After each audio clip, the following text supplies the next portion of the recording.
دنیا میں کتنا ہی بڑا آپ گناہ کر لیجئے، لیکن اللہ تعالیٰ آپ پر 3 طرف سے مہربان ہوگا. آپ کو پکڑے گا نہیں، آپ کو چھپاتا رہے گا، آپ کی صحت چھینے گا نہیں اور آپ کی روزی چھینے گا نہیں. انتظار کرتا رہے گا کہ آج کر لے توبہ، کل کر لے توبہ. آپ کے اوپر پردہ کرے گا، آپ کو پکڑے گا نہیں، آپ کی صحت چھینے گا نہیں، آپ کو برابر روزی دیتا رہے گا. ایک خدا کی اتنی بڑی نافرمانی اور خدا 4 طرف سے مہربان ہوتا ہے. ڈاکٹر کے یہاں مریض آیا، بولا کہ آپ کی دوائی سے میں ٹھیک ہو گیا. تو ڈاکٹر بولا کہ ہم کون ہوتے ہیں ٹھیک کرنے والے، ٹھیک کرنے والا تو خدا ہے، اس کی مہربانی سے ٹھیک ہوئے ہو. تو مریض بولا جب خدا کی مہربانی سے ٹھیک ہوتے ہیں تو آپ فیس کیوں نہیں چھوڑتے؟ ایک مثال پر پیغام ختم کر رہا ہوں. ایک آدمی بولا کہ خدا کی کیا خدائی ہے، چھوٹا سا درخت ہوتا ہے کدو کا، اتنا بڑا کدو پیدا کرتا ہے، اور اتنا بڑا آم کا گاچھ ہوتا ہے، اس میں پھل اتنا چھوٹا ہوتا ہے. یہ کیسا خدا ہے؟ بلکہ آم کا پیڑ بڑا تھا تو پھل بھی بڑا ہونا چاہیے. کدو کا درخت چھوٹا ہے تو اس میں کدو چھوٹا ہونا چاہیے. یہ کیسا خدا ہے؟ دوپہر میں کھانا کھا کر کے آم کے گاچھ کے نیچے سو گیا، وہاں سے آم ٹوٹ کر کے سیدھا آنکھ میں آ کر کے لگا، ایک آنکھ ہی پھوٹ گئی.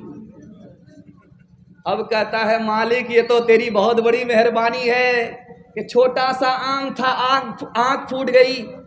اگر آم کے درخت میں کدو کے برابر پھل ہوتا تو سر چکنا چور ہو جاتا.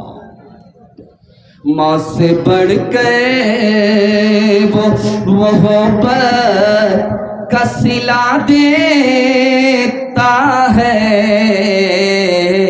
رزق بن مانگے بھی بندوں کو خدا دیتا ہے،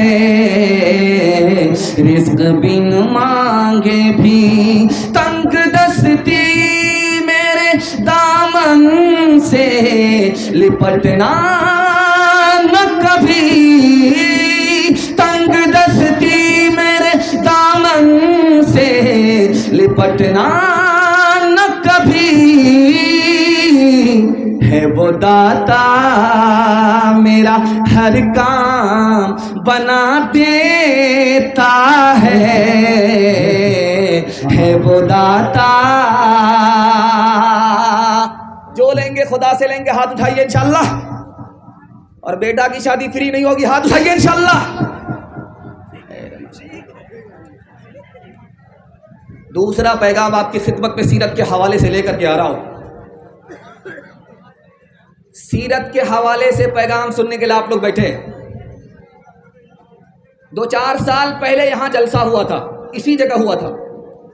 کڑاکے کی ٹھنڈی تھی، لوگ لکڑی جلا کر کے جلسہ سن رہے تھے. آج اللہ کا شکر ہے بارش نے اس جلسہ کو اکھاڑ پھینکا تھا، لیکن آپ کی ہمت نے، آپ کے حوصلے نے اس جلسے کو اتنا سجا دیا ہے کہ پچھلے جلسے سے 4 گنا مجمع زیادہ ہے. اللہ سے دعا کرتا ہوں اللہ ہمارے سنانے کو، آپ کے سننے کو بہت قبول فرمائے. ہاتھ اٹھائیے، وعدہ کیجئے بیٹا کی شادی فری میں کریں گے. ہاتھ اٹھائیے انشاءاللہ. فری میں ملا تو چھوڑیں گے نہیں، ہاتھ اٹھائیے انشاءاللہ. زور کا جھٹکا دھیرے دھیرے سے لگ رہا ہے. ذرا دھیان سے سنیے گا، سیرت کے حوالے سے پیغام لے کر کے آ رہا ہوں. ہندو دھرم کی کتاب ہے، اس کا نام ہے اتھروید. اس کتاب میں لکھا ہے جو آخری نبی ہوں گے ان کی سواری آسمان سے بات کرے گی. ہندو دھارمک کتاب میں اتھروید میں لکھا ہوا ہے کہ جو آخری نبی ہوگا اس کی جو سواری ہوگی وہ آسمان سے بات کرے گی. اور مسلمان جانتا ہے کہ نبی کو معراج ہوئی ہے، 1 منٹ میں 40 رات کا سفر کیا ہے براق سے. اس کا ذکر اتھروید میں ہے کہ ان کی جو سواری ہوگی وہ آسمان سے بات کرے گی. دوسرا نمونہ لکھا ہے اتھروید میں، گھنٹوں کا جھگڑا منٹوں میں حل کر دیں گے. آپ کو یہ معلوم ہے حجر اسود رکھا جا رہا تھا، تو جھگڑا کھڑا ہوا، کون رکھے گا؟ میں رکھوں گا، تم نہیں رکھو گے، یہ جھگڑا چل رہا تھا۔ نبی نے حجر اسود کو چادر میں رکھا، سب سے کہا کہ چادر کو تھام لو، سب مل کر کے حجر اسود کو حجر اسود کی جگہ رکھ دو۔ گھنٹوں کا جھگڑا منٹوں میں حل کر دیا۔ اتھر وید میں لکھا ہوا، بھاگوت پران میں لکھا ہوا ہے کہ جو آخری نبی ہوگا وہ گفا میں جائے گا اور پرشورام سے تعلیم حاصل کرے گا۔ ہماری کتاب میں لکھا ہے کہ غار حرا میں نبی گئے، جبریل سے قرآن لیا۔ بھاگوت پران میں بھی یہی لکھا ہوا ہے کہ نبی گفا میں جائیں گے اور پرشورام سے تعلیم حاصل کریں گے۔ تلسی داس جی ایک بہت بڑے داس گزرے ہیں، انہوں نے کہا کہ جو آخری نبی ہوگا اس سے پہلے اتنا خوبصورت کوئی بچہ پیدا ہی نہیں ہوا، اور جب وہ پیدا ہو گئے تو قیامت تک کوئی بچہ اتنا خوبصورت پیدا ہو ہی نہیں سکتا۔ کبیر داس نے کہا چاہے رحمان ہو، چاہے رحیم ہو، چاہے رام ہو، چاہے رحیم ہو، اس کے نام کا عدد لیجئے، اس کو 4 سے گنا کیجئے، 2 سے جوڑ دیجئے، پھر 5 سے گنا کیجئے، 9 سے بھاگا لگائیے، پھر 2 کو جوڑ دیجئے، 20 سے بھاگا لگائیے، تو آپ کو 92 کا عدد ملے گا۔ 92 کا عدد محمد کے نام کا عدد ہے۔ چاہے رام ہو، چاہے رحیم ہو، اللہ نے محمد کو ہندو مسلمان دونوں کے نام میں چھپا دیا۔ یہ آپ نے دیکھا ہوگا لال قلعہ، اس میں جنریٹر کی لائٹ نہیں ہوتی تھی، اس میں کراشن تیل ڈالا جاتا تھا تو ڈبیا جلتا تھا۔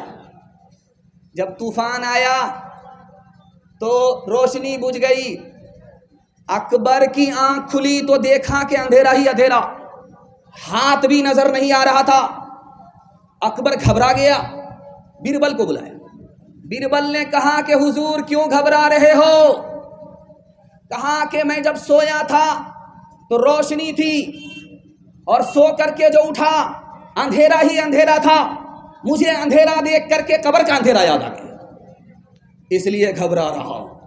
بیربل کتنا بڑا عاشق رسول تھا، سنانے کے لیے جا رہا ہوں، اس پر پیغام کو ختم کر رہا ہوں۔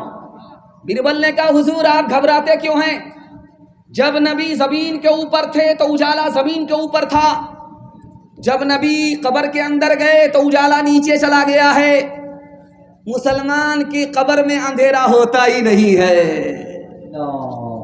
جو اکبر کانپ رہا تھا وہ مارے خوشی کے کھڑا ہو گیا۔ ہاتھ اٹھائیے، وعدہ کیجئے ہر کام پہلے ہوگا، حج عمرہ بعد میں کریں گے انشاءاللہ۔ عدد نکالو ہر چیز کے، چوگن کر لو بھائی، 2 ملا کر 5 گن کر لو، 2 ملا کر 5 گن کر لو، پھر 20 کا بھاگ لگائے، 20 کا بھاگ لگائے، باقی بچے کو 9 گن کر لو، پھر 2 اس میں اور ملائے، کہت کبیرہ سن بھائی سادھو، نام محمد کے آئے، نام محمد کے آئے، باطل ہر ایک دور میں ہوگا ذلیل و خوار، باطل ہر ایک دور میں ہوگا ذلیل و خوار، قائم سدا رہے گی شریعت رسول کی، اللہ خود ہی کرتا ہے مدحت رسول کی۔ دوسرا پیغام سنت کے حوالے سے آپ کی خدمت میں لے کر کے آ رہا ہوں۔ آپ تو اس طرح مجھ کو دیکھ رہے ہیں، لگ رہا کہ پہلی مرتبہ دیکھ رہے ہیں، اور اتنا گھور گھور کر دیکھیں گے تو ہم کو نظر لگ جائے گی، اور آپ کی نظر سے بچنے کے لیے ہم کالا کپڑا پہن کر کے آئے، ہم بھی آپ سے بڑے جادوگر ہیں۔ تیسرا پیغام آپ کی خدمت میں سنت کے حوالے سے سنانے کے لیے جا رہا ہوں، بہت دھیان سے سنیے گا، تیزی کے ساتھ نکل جائے گا۔ اس ہندوستان میں 3 سماج ترقی کر رہا ہے، اس میں مسلمان نہیں۔ 3 سماج کو ترقی ہو رہی ہے، اس میں مسلمان نہیں ہے۔ پہلا سماج مرواڑی سماج، ترقی کے آسمان کو چھو رہا ہے۔ گجر سماج ترقی کے آسمان کو چھو رہا ہے۔ مہتا سماج ترقی کے آسمان کو چھو رہا ہے۔ جانتے ہیں کیوں؟ 2 وجہ سے مرواڑی سماج کو ترقی ہے، آسمان کو چھو رہا ہے۔ گجر کو ترقی ہے، آسمان کو چھو رہا ہے۔ مہتا کو ترقی ہے، آسمان کو چھو رہا ہے۔ جانتے ہیں کیوں؟ 2 وجہ سے۔ جب مرواڑی کے یہاں جھگڑا ہوگا وہ عدالت میں نہیں جائے گا، وہ سماج میں گھر میں بیٹھ کر کے حل کر لیا جاتا ہے۔ عدالت میں اس لیے نہیں لے جاتے کہ پیسہ الگ برباد ہوگا، وقت الگ برباد ہوگا۔ پیسہ تو واپس آ جائے گا، لیکن جو وقت چلا گیا وہ کبھی واپس نہیں آئے گا۔ اور دوسری وجہ جانتے ہیں؟ مرواڑی سماج کو ترقی ہے، مہتا سماج کو ترقی ہے، گجر سماج کو ترقی ہے۔ اس میں کوئی بھی اگر نیچے گیا سب لوگ مل کر کے اس کو سنبھالتے۔ اس میں 1 مرتبہ کوئی نیچے جائے گا 100 مرتبہ سنبھالیں گے، اس کو اپنے حال پر نہیں چھوڑیں گے، اس کی مدد کرتے رہیں گے۔ اس لیے ان کو ترقی ہے، آسمان کو چھو رہے ہیں۔ اور مسلمانوں کا جھگڑا گھر میں حل ہوتا ہی نہیں ہے، سیدھا عدالت میں جاتا ہے۔ ایک ضلع میں ڈوری ایکٹ کا مقدمہ مسلمانوں کا کتنا ہے؟ 34 ہزار صرف ڈوری ایکٹ مقدمہ ہے۔ اس گھر کو آگ لگ گئی گھر کے چراغ سے۔ مرواڑی سماج، مہتا سماج، گجر سماج سب کو لے کر کے چل رہا ہے، سب کی مدد کر کے چل رہا ہے، سب کو ایک ساتھ ترقی ہے۔ آپ وکیل سے جا کر کے ڈسٹرکٹ کورٹ میں پوچھ لیجئے، مرواڑی سماج کا مقدمہ آتا ہے تو وہ ڈائریکٹ بولے گا نہیں آتا ہے، جھگڑا ضرور ہوتا ہے، گھر میں بیٹھ کر کے وہ حل کر لیتے ہیں، عدالت میں لے کر کے نہیں آتے۔ اور مسلمانوں کا حال یہ ہے کہ یہ بغل میں پھوس والا ہے، دوسرا مسلمان پکے کا مکان بنایا، اب اس پھوس والے کو کھجلی شروع ہوگی، اس کو نیند آ ہی نہیں رہی ہے، دوسرے کے سکھ سے پریشان ہے۔ پہلے کھاتا تھا نمک روٹی، سوتا تھا، جیسے ہی دوسرے مسلمان کی بلڈنگ کو دیکھا اس کی نیند حرام ہوگی۔ جہاں کوئی اوپر گیا اس کی ٹانگ کھینچ کر کے نیچے کریں گے، بیٹا اتنی جلدی اوپر جانے کی ضرورت نہیں، برابر میں۔ اس لیے مسلمان پیچھے، مرواڑی سماج آگے نکل گئے، مہتا سماج آگے نکل گیا، گجر سماج آگے نکل گیا۔ اور اتنا بڑا مجمع ہے، ایک بات میں آپ کے سامنے رکھنے کے لیے جا رہا ہوں، بہت دھیان سے اس کو سنیے گا۔ ڈاکٹر امبیڈکر صاحب اگر مسلمان ہو جاتے تو آدھا ہندوستان مسلمان ہو جاتا۔ جانتے ہیں ڈاکٹر صاحب مسلمان کیوں نہیں ہوئے؟ انہوں نے کہا کہ میں اس لیے مسلمان نہیں ہو رہا ہوں، مجھے 80 میں 100 میں 80 مسلمان شکل سے مسلمان ہی نظر نہیں آ رہا ہے، اس لیے مسلمان نہیں ہوئے۔ اگر ہم شکل سے مسلمان ہوتے، لباس سے مسلمان ہوتے، کردار سے مسلمان ہوتے تو ڈاکٹر صاحب جیسے لوگ ایمان سے محروم نہیں ہوتے۔